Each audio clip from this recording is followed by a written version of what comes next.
The world seems scary, but there's a lot of good out there hidden.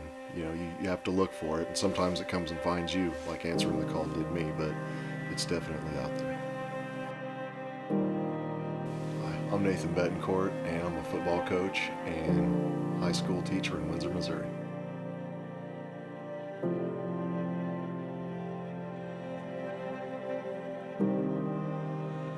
I grew up until I was a teenager in Los Banos, California, and then in the 90s we moved out here in Clinton, Missouri.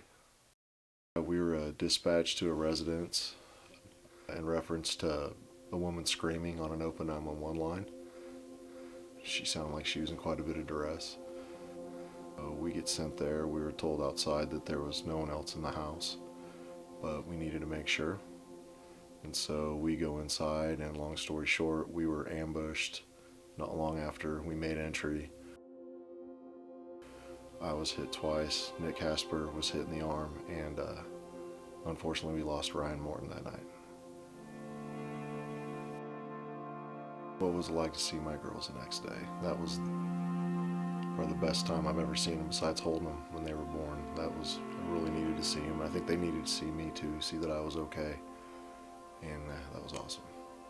The community was fantastic. You go your whole life being a cop thinking that nobody likes you, but Clinton definitely proved otherwise. And the funeral processions and all the memorials, people really came out for us. It meant a lot.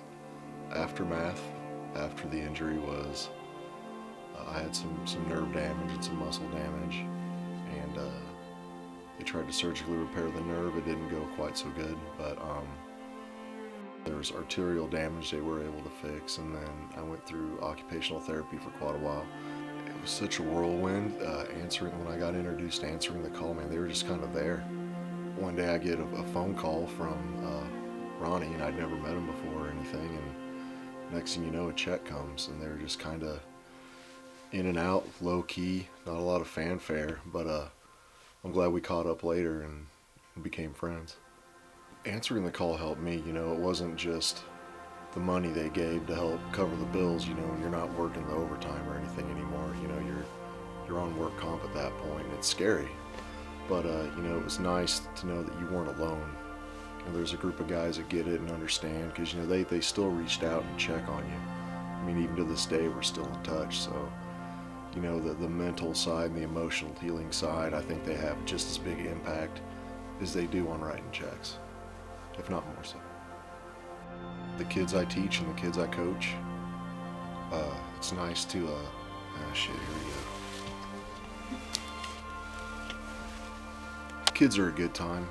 They get to be there with them every day and interact and have these happy interactions, and get to make a daily positive impact, be a positive male role model for some of these kids that may not have one at home. It's a pleasure, and it's real meaningful.